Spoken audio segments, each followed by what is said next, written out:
থেকে আমার নবীকে যারা ভালোবেসেছে, শুরুতেই বলেছিলাম তাদের জীবনটা টিউবলাইটের মতো জ্বলে গিয়েছে বাবা।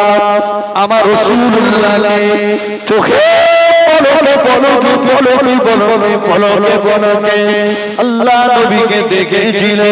কলকাতা মানিকতলা জমিনে শায়িত রাসূলুল্লাহ মাপি, যিনি চোখে পলকে পলকে আমার নবী পাককে দেখতে পেতে, শুধু তাই না, কেউ যদি হুজুরের দেখা দিয়ে বায়াত হতে, তার সঙ্গে আমার নবী পাককে দিদার করিয়ে দিতে।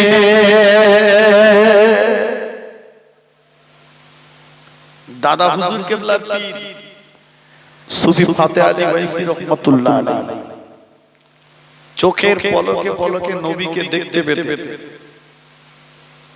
শুধু তাই না, কেউ যদি ওনার হাতে হাত দিয়ে বায়াত হতেন, তার সঙ্গে আমার নবী পাককে দিদার করিয়ে দিতেন। সুবহানাল্লাহ।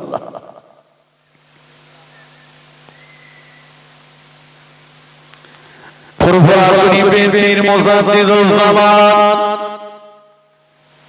দাদা হুজুর পীর কেবলা রাহমাতুল্লাহ আলাইহি শুধু পানিতে ফুঁক দেওয়া মানুষ ছিলেন না, তসবিহ দেওয়া মানুষ ছিলেন না, শুধু ওয়াজ করা মানুষ ছিলেন না। মুজাদ্দিদুল জামান দাদা হুজুর পীর কেবলা রাহমাতুল্লাহ আলাইহি সেই জামানায় সৌদির মুহাদ্দিসের কাছ থেকে 40টা হাদিসের কিতাবের উপরে পরীক্ষা দিয়ে মাওলানা ডিগ্রি অর্জন করেছিলেন। জোরে বলো সুবহানাল্লাহ।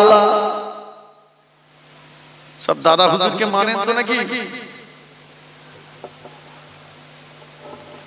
40টা হাদিসের কিতাবের উপরে পরীক্ষা দিয়ে মাওলানা ডিগ্রি অর্জন করেছিলেন দাদা হুজুর পীর কেবলা রাহমাতুল্লাহ আলাইহি। কথা বুঝেছেন? এখন এক ভণ্ড বেরিয়েছে, ভণ্ড ইউটিউবে দেখেছেন, বক্তৃতা করছে, বলছে 3টে দেশে ছাড়া আর কোথাও পীর নেই। কথা বুঝতে পারেননি? কি বলছে? যে ভারতবর্ষে, বাংলাদেশে আর পাকিস্তানে এই 3টে দেশ ছাড়া আর পৃথিবীর কোন দেশে পীর নেই। ওরে তোর জানা নেই সেটা বল। কথা বুঝতে পারেননি?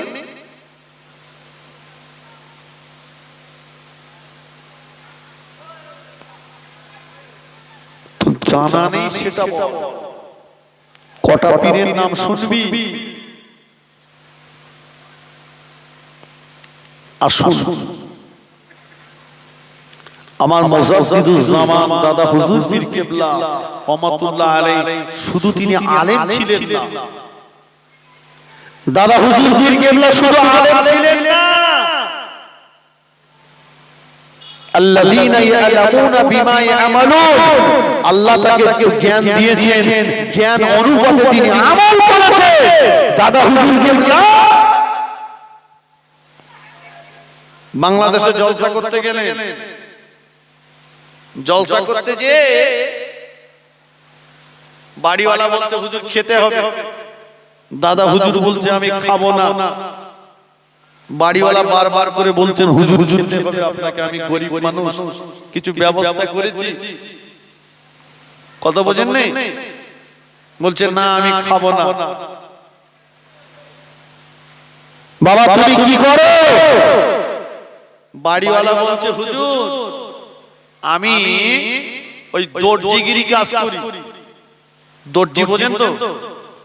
দর্জিগিরি কাজ করি।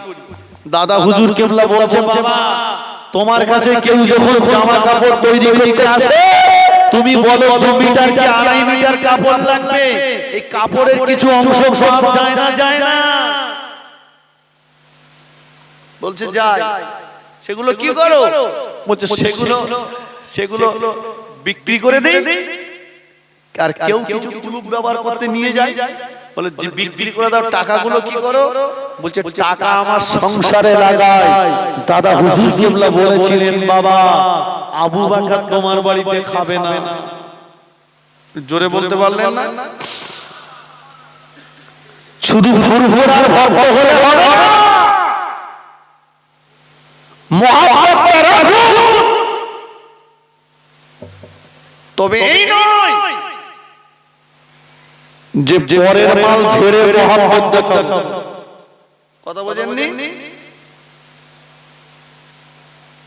গরিব মানুষের চাল চুরি করে, গরিব মানুষের চাল মেরে, গরিব মানুষের হক নষ্ট করে, বড় জামা পরে জুব্বা জামা গায়ে দিয়ে তুমি বাবা হাজী সাহেব হয়ে গেছে নাকি? জানো এই হাজরে আসওয়াদ পাথরের দুটো গুণ রয়েছে।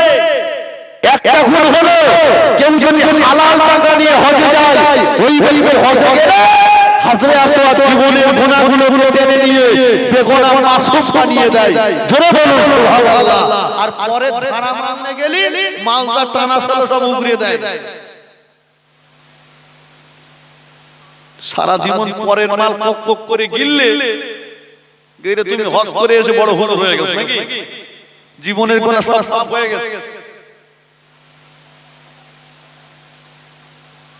হ্যাঁ, এসেই বলে আমার বড় পদের দরকার, পাক্কা হারামখোর।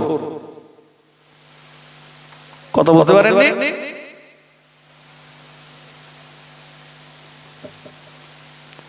ছোট হুজুর পীর কিবলা রাহমাতুল্লাহ আলাইহি, মুজাদ্দিদুজ্জামান দাদা হুজুর পীর কিবলা, পাঁচ হুজুর কিবলা তাদের জীবন ইতিহাসটা দেখো। তাকওয়া পরহেজগারিতা, জবানটাকে সামলাও, জবানে লাগাম লাগাও। তোমার নিজের চরিত্র আগে সংশোধন করো, তারপরে তুমি অন্যের দিকে আমল করো। তুমি কি মনে করো আমি হাইয়া বড় জুব্বা জামা গায়ে ঘুরি, কেউ আমার খবর রাখে না?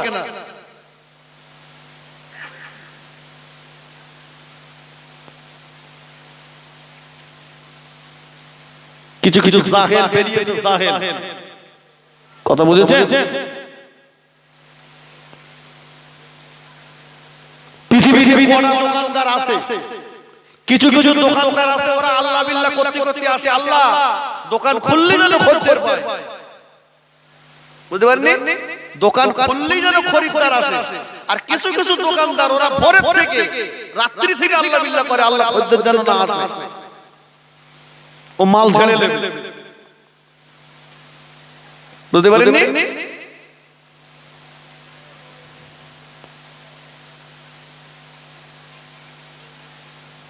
নিজে আগে সংশোধন হও, নিজে পরিবর্তন হও।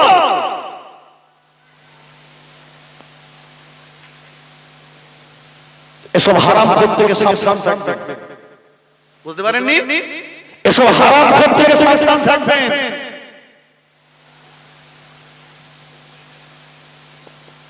শোনো, মুজাদ্দিদুজ্জামান দাদা হুজুর কিবলা বললেন খাবো না, তার জবানে লাগাম লাগিয়েছিলেন।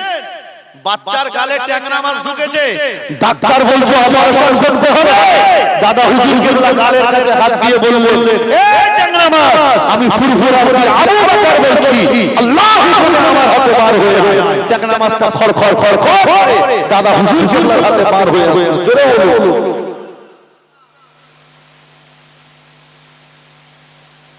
আর তুমি দাদা হুজুর কিবলার নামে উল্টো পাল্টা বলছো, আওলাদ নামে উল্টো পাল্টা বলছো। একটা কথা মনে রাখো, মুজাদ্দিদুজ্জামান দাদা হুজুর কিবলা রাহমাতুল্লাহ আলাইহি তার আওলাদ এখানে যায়, বাবা সে আওলাদ যাই হোক না কেন তার শরীরের ভিতরে কুরাইশ খানদানের বেলাল রয়েছে। কথা ঠিক কি না? আমার ভালো লাগে না আমি তাকে নেব না, আমার ভালো লাগে না আমি তাকে নেব না, আমার ভালো লাগে না আমি তার কাছে যাব না, আমার ভালো লাগে না আমি তার সঙ্গে চলবো না, তবে আমি তাকে গালাগালি করব না। কথা বুঝতে পারেননি? আমার কথাটা বোঝা গেছে? আমি খারাপ, আমাকে নেবেন না, চলবেন, আমাকে দাওয়াত দরকার নেই, আমার পাশে যাবেন না। দাদা হুজুর কেবলার দরবারে একটা প্যান্ট শার্ট পরা মানুষ এসেছে, প্যান্ট শার্ট পরা মানুষ। তো ওই প্যান্ট শার্ট পরা মানুষটাকে দেখে মুজাদ্দিদুজ্জামান দাদা হুজুর কেবলা দাঁড়িয়ে গেলেন। তো হুজুরের দরবারে যারা বসেছিল তারা সব ভাবছে কি ব্যাপার বলো তো, জামানার মুজাদ্দিদ আর একজন প্যান্ট শার্ট পরা মানুষকে দেখে দাঁড়িয়ে আছে। ওই লোকটা বেশ কিছুক্ষণ গল্প করে চলে গেলেন। যখন চলে যাচ্ছেন দাদা হুজুর কেবলা উঠে দাঁড়ালেন। চলে যাওয়ার পরে হুজুরের ভক্তরা বলছে, খলিফারা বলছে, হুজুর কিছুই বুঝতে পারলাম না, একটা প্যান্ট শার্ট পরা মানুষকে দেখে জামানার মুজাদ্দিদ কেন দাঁড়িয়ে গেছে?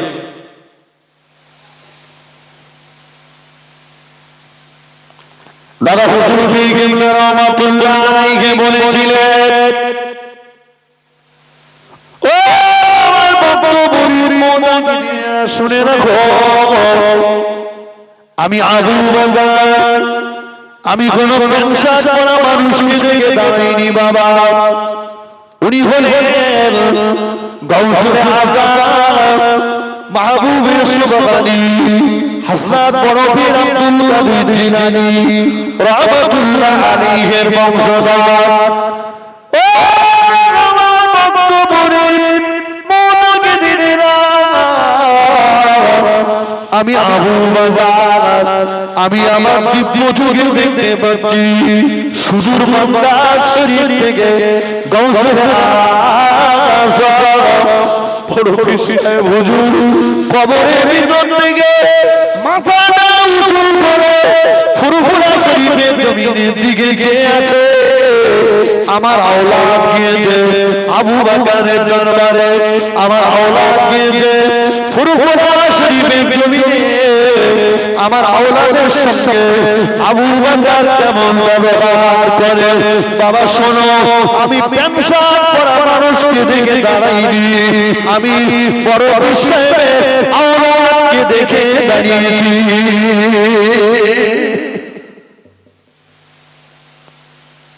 কিছু বোঝা গেল?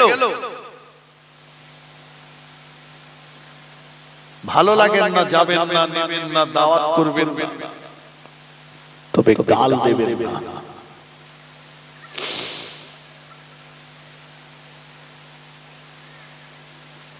হযরত নিজামউদ্দিন আউলিয়া রাহমাতুল্লাহ আলাইহি দিল্লির জমিনে মাজার, পালকি চেপে যাচ্ছেন, পালকিতে করে বেহারা নিয়ে যাচ্ছেন।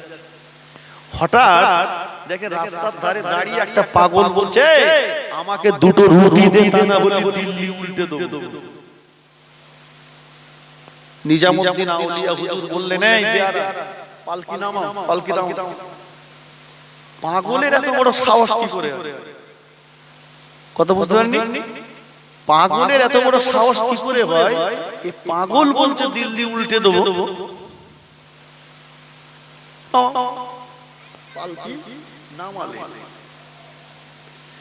আল্লাহর ওলি নিজামউদ্দিন আউলিয়া রাহমাতুল্লাহ আলাইহি কাশবহারতে বসে গেলেন। কাশবহারতে বসে যে দেখছে এই পাগলটা হলো ভণ্ড। আল্লাহর ওলি আবার কাশবহারতে বসে দেখতেন এর পাপের অবস্থাটা কি। দেখলেন ওর পাপ হলো ভণ্ড। আল্লাহর ওলি কাশবহারতে যে তৃতীয় জাদুর স্থানটা দেখলেন, সে জায়গাটায় যে দেখলেন ভণ্ড। আল্লাহর ওলি ও জাদুর আম্মার খবরটা দেখছে। কাশবহারতে যে দেখে ও জাদুর আম্মা যিনি আল্লাহ পাকের দয়ার জান্নাতের চৌকাঠটা ধরে দাঁড়িয়ে আছে, দাঁড়িয়ে দাঁড়িয়ে বলছে, আল্লাহ আমার আওলাদ যদি দিল্লির জমিনে রুটি না পায়, আপনি দিল্লির জমিনটা উল্টে দেবে। নিজামউদ্দিন আউলিয়া হুজুর চোখটা মেলিয়ে বেয়ারাকে বললে, চলে যাও, ওই পাগলটাকে আমার কাছে ডেকে নিয়ে এসো। ওই পাগলটাকে কাছে ডেকে নিয়ে পাগলের মাথা বুলিয়ে পিঠে হাত বুলিয়ে বললেন, বাবা এমন কথা বলো না বাবা, এমন কথা বলো না বাবা, বলো তোমার কটা রুটি লাগবে, আমি নিজামুদ্দিন তোমার রুটি দেব।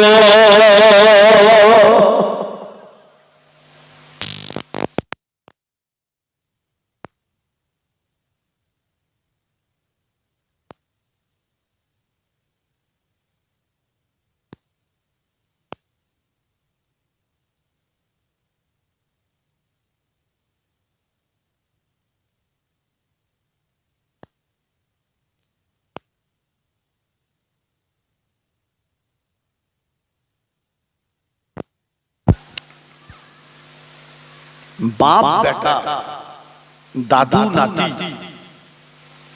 একটা মহাব্বত আছে না? নেই? আমি ভেবেই নিলাম আপনার ছেলে আপনার নাতিটা খুব খারাপ, কিন্তু তাকে যদি পাড়ার লোক ধরে মারে, আপনি কি দাদু হিসাবে চুপ করে থাকতে পারবে? অন্তরে একটা মায়া লাগবে না? এই জন্য আমি বলি বাবা, কোন আওলাদকে ভালো লাগে না আমি তার পাশে যাব না, আমি তাকে দাওয়াত করব না, তবে আমি তাকে খারাপ কথা বলবো না। দাদা হুজুরকে এটা বলেছেন, ওসিয়াতনামাতে বলেছেন, বাবা আমার কোন আওলাদ যদি তোমার পছন্দ না হয়, খারাপ লাগে, সে যদি বেশরিয়তি কার্যকলাপ কথাবার্তা বলে, তোমরা তো ধারে পাশে যেও, যাব না আমি।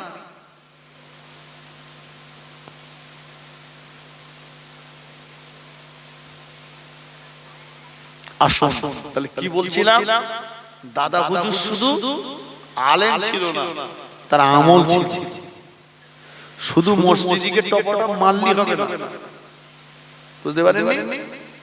নামাজ পড়তে হবে, নামাজের জন্য ছাড় নেই, তবে নামাজ পড়ো পরের জমিন আল খেলবো, নামাজ পড়বো ছেড়ে দিয়ে দিয়ে পরের টাকা দেব, নামাজ পড়বো যে না আমি করি করবো, নামাজ পড়বো তোর খেলবো, এটা ভয় হয়, বুঝতে পারেননি?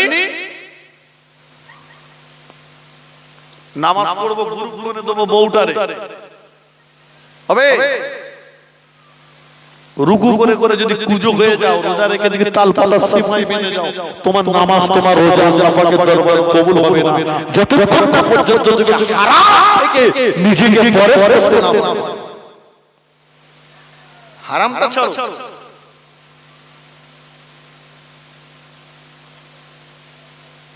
কথা বুঝেছেন বাবা? দুনিয়াদারি করুন, তবে দিনদারির মধ্য দিয়ে দুনিয়াদারি। কথা ঠিক কি? দুনিয়াদারি করেননি। আমাদের মাযহাবের ইমাম ইমামে আযম আবু হানিফা রাহমাতুল্লাহ আলাইহি, তিনি ব্যবসা করেননি, দোকানদারি করেননি, কাপড় ফেরত দিতে যে কাঁদছেন নালফোট, বলছে আল্লাহ যদি আমার আমলনামায় নালফোট দেয়,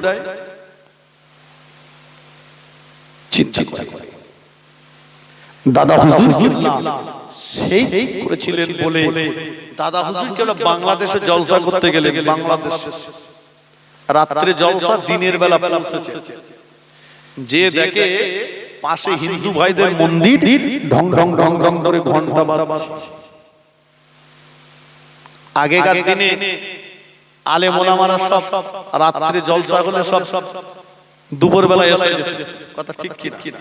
দুপুরে খাওয়া দাওয়া করবে, রাত্রে জলসা হবে, খাওয়া দাওয়া হবে, সকালে নাস্তা পানি হবে, কবর জিয়ারত হবে, তারপরে হুজুরটা বাড়ি। আর এখন সব মাশাআল্লাহ গাড়ি ঘোড়া হয়ে গেছে, টুকটাক করে আসতে টুকটাক করে চলে যাচ্ছে। এখন আর এখন সে হুজুর আনওয়ার, কথা ঠিক ঠিক। অস্কস্তে গেছেন, অস্কস্তে গেছেন বসিরহাট হুজুর, দরগাপুরি সাহেবের বাড়ি। এখন দরগাপুরি সাহেব তখন মানে প্রচার হচ্ছে যে বসিরহাট হুজুর নাকি পীর। এখন বলে বসিরহাট হুজুর কি রকম পীর, একটু পরীক্ষা করো, বুঝতে পারেননি? দরগাপুরি সাহেব, দরগাপুরি সাহেব নাম শুনেছেন তো? দরগাপুরি সাহেব বলতেন বাবা পীর কারা সুন্দরবনের জঙ্গলে নিয়ে যাবো, বাঘ যদি ছেড়ে দেয় তো পীর। এখন বসিরহাট হুজুর যে বছর জলসায় গেছেন তার আগের বছরে ওই জলসাতে দাদা হুজুর এসেছেন। এখন যেখানে ওযু করতে দিয়েছে দাদা হুজুর কেবলা ওই জায়গাটায় যে বলছে বাবা দরগাপুরি এই জায়গাটা একটা ভালো মানুষের কবর আছে, এখানে আমি ওযু করব না। অবাক হয়ে গেলেন, অবাক হয়ে গেলেন। জায়গাটা নিরীক্ষণ করে রাখলেন। আর পরের বছরে বসিরহাট হুজুরকে দাওয়াত করেছেন, আর দরগাপুরি সাহেব রেডি হয়ে আছেন যে বসিরহাট হুজুর পানি চাইলে ঠিক ওই জায়গাটায় দৌড়। বসিরহাট হুজুর জলসার মাহফিলে উঠবার আগে বললেন বাবা আমাকে এক লোটা পানি দাও, ওযু করব। এখন দরগাপুরি সাহেব পানি নিয়ে ঠিক সেই জায়গাটায় দিয়েছে। বসিরহাট হুজুর একই কথা বললেন বাবা এই জায়গা থেকে পানিটা সরিয়ে দাও, এখানে ওযু করব না, এখানে একটা ভালো মানুষের কবর রয়েছে, জোরে বলুন সুবহানাল্লাহ। দরগাপুরি সাহেব চিন্তা করছে কি ব্যাপার, কেউ বলে দিল নাকি? আচ্ছা ঠিক আছে, আর একটা পরীক্ষা করে দেখি। বলছে হুজুর সকালবেলা যখন আপনি চলে যাবেন, চলে যাওয়ার আগে ফজরের নামাজ পড়ে চলে যাওয়ার আগে আমি যখন ছোট ছিলাম তখন আমার আব্বা ইন্তেকাল করেছে, আব্বার কবরটা ঠিক কোন জায়গায় আমি জানি না, হুজুর যাওয়ার আগে আমার আব্বার কবরটা একটু দেখিয়ে দিয়ে যাবে। কথা বোঝা যাচ্ছে? আমারে যদি এখন ওয়াজ করে ওই যে জায়গায় বসার জায়গা ওই জায়গায় সরিয়ে রাখেন, আর যদি বলেন সকালবেলা আমার বাপের কবর দেখাতে হবে, আমি বলবেন ভাই কবর দেখাবো তবে শাটার খুলে রেখো। বুঝতে পারেননি? ওইবার ধান লাগাতে মারলাম, কারণ শেষ তো আমার নেই, খবর তো আমি খুঁজে পাবো না। যা মাল খেয়েছি খেয়ে গিয়ে এসে চোখ নেই। একে চন্দ্র, দুয়ে পক্ষ, আর তিনে নেত্র। আমাদের তো দুটো চোখ, আর একটা চোখ অন্তর চক্ষু আল্লাহ যাদের দিয়েছেন তারাই ওটা দেখতে পায়। কথা ঠিক কিনা? এই চোখটা অর্জন করতে হয়। বসিরহাট হুজুর বললেন ঠিক আছে দরগাপুরি, সকাল সকাল রেডি হয়ে আমি কিন্তু ফজরের নামাজের পরেই কবর জিয়ারতে চলে যাব। দরগাপুরি সাহেব রেডি হয়ে আছে, বসিরহাট হুজুর কবর জিয়ারত করতে গেছেন, দরগাপুরি পিছনে দাঁড়িয়ে আছে। বসিরহাট আল্লামা রুহুল আমিন রহমাতুল্লাহ আলাইহি বললেন বাবা দরগাপুরি, ও মা দরগাপুরি চারটে কুঞ্চি নিয়ে এসো। চারটে কুঞ্চি নিয়ে আসলেন। বসিরহাট হুজুর বললেন বাবা দরগাপুরি এই জায়গাটা একটা কুঞ্চি বদল, এই জায়গাটা একটা কুঞ্চি বদল, ওই জায়গাটা একটা কুঞ্চি বদল, আর ওই জায়গাটা একটা কুঞ্চি বদল। ও বাবা দরগাপুরি এই চারটে কুঞ্চির মাঝখানে জায়গাটা হলো তোমার আব্বা জানের কবর। আহা কি চোখ আল্লাহ তাআলা দিয়েছে। তো দাদা হুজুর কেবলা গেছেন দিনের বেলা পৌঁছেছে, হিন্দু ভাইদের মন্দির ঢং ঢং করে ঘন্টা বাজছে। তো দাদা হুজুর কেবলা বাড়িওয়ালাকে বলছে বাবা সারা রাত জাগা, দিনে একটু ঘুমাবো, ঘন্টার আওয়াজ এত জোরে হলে তো ঘুম লাগবে না, একটু বলো আওয়াজটা কম করতে। তো বাড়িওয়ালা বলছে হুজুর বলা যাবে না। কেন? বলছে ওদের কাজ ওরা করে, আমাদের কাজ আমরা করি, ওরা আমাদের বাধা দেয় না, আমরা ওদের বাধা দিই না। বলছে আমি তো বাবা বাধা দিতে বলছি না, আমি বলছি ওদেরকে যে বলো আওয়াজটা একটু কম করতে। বলছে হুজুর বলা যাবে না। দাদা হুজুর কেবলা বলছেন বাবা চলো আমি যাচ্ছি। বাড়িওয়ালা বলছে হুজুর আপনি যাবেন না, আপনি যে কি বলে যাবেন সকালে হয়তো মারপিট বেড়ে যাবে। তো দাদা হুজুর কেউ বলছেন খেপা চলো। দাদা হুজুর আগে আগে যাচ্ছেন, বাড়িওয়ালা পিছনে পিছনে যাচ্ছেন। মনটা খারাপ, মনে মনে করছে যে হুজুরকে এনেও মরিস, কি যে বলে যাবে সকালবেলা হুজুর তো চলে যাবে আর আমার মার খেয়ে মরণ হবে। চলো না। গেলেন, যে দেখছেন ব্রাহ্মণ মশাই ঘন্টা বাজাচ্ছে, শ্লোক বলছে, বালতির মাল সব খালি হয়ে যাচ্ছে, দেবতা একটাও খায় না। দাদা হুজুর কেবলা বেশ কিছুক্ষণ দাঁড়িয়ে দাঁড়িয়ে দেখলেন, দেখে বলছেন ব্রাহ্মণ মশাই। দাদা হুজুর কেবলা বলছেন ব্রাহ্মণ মশাই। ব্রাহ্মণ মশাই বলছে কে আপনি? দাদা হুজুর বলছেন আমার পরিচয় নিতে হবে না, শুনুন এতক্ষণ ধরে যা দেখলাম আপনি তো আপনার দেবতাকে কিছুই খাওয়াতে পারবেন না। বলছে আপনি সব বুঝবেন না, সব খাচ্ছে। বলে কোথায় খাচ্ছে? আমার সামনে খাওয়ান। বলছে সামনে খাওয়ানো যাবে না। তাহলে কেমন পুজো করে? সামনে খাওয়াতে পারবেন? বলছে আপনি পারবেন? দাদা হুজুর কেবলা বলছেন আমি পারি না, আল্লাহ যদি আবু বকরের দ্বারাই পারিয়ে নেন তবে পারি। জোরে বলুন সুবহানাল্লাহ।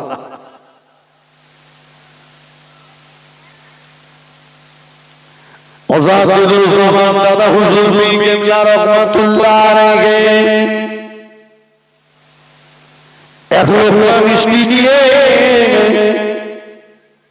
মাটি তৈরি প্রতিমার মুখের কাছে ধরলেন।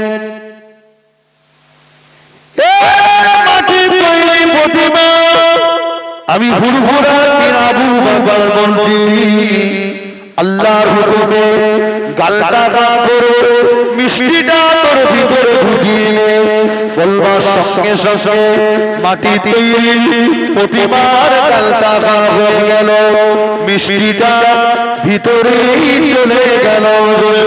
সুবহানাল্লাহ।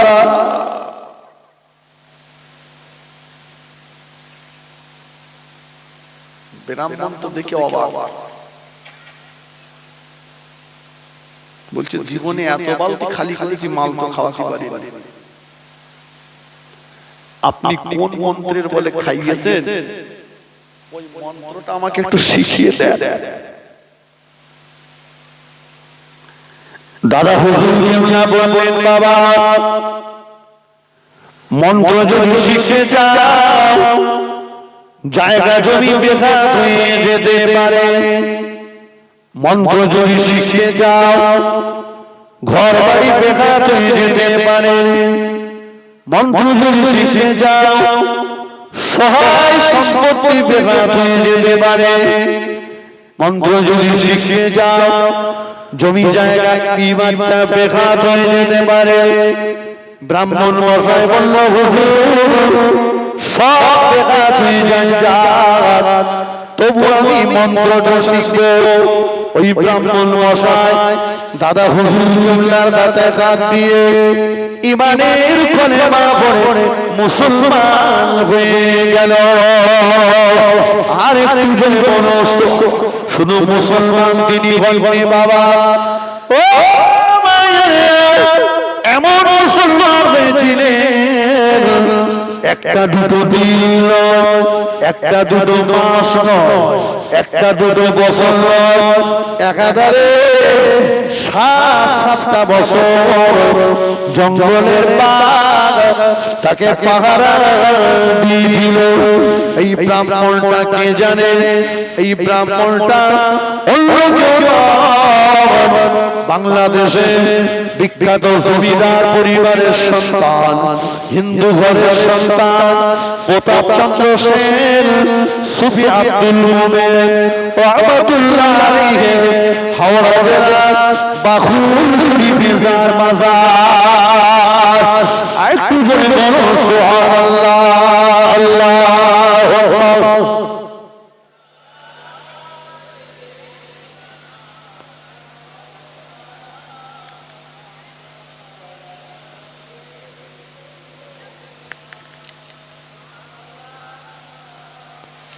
একটু জোরে জোরে পড়ে আল্লাহুম্মা সাল্লি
দুই নদী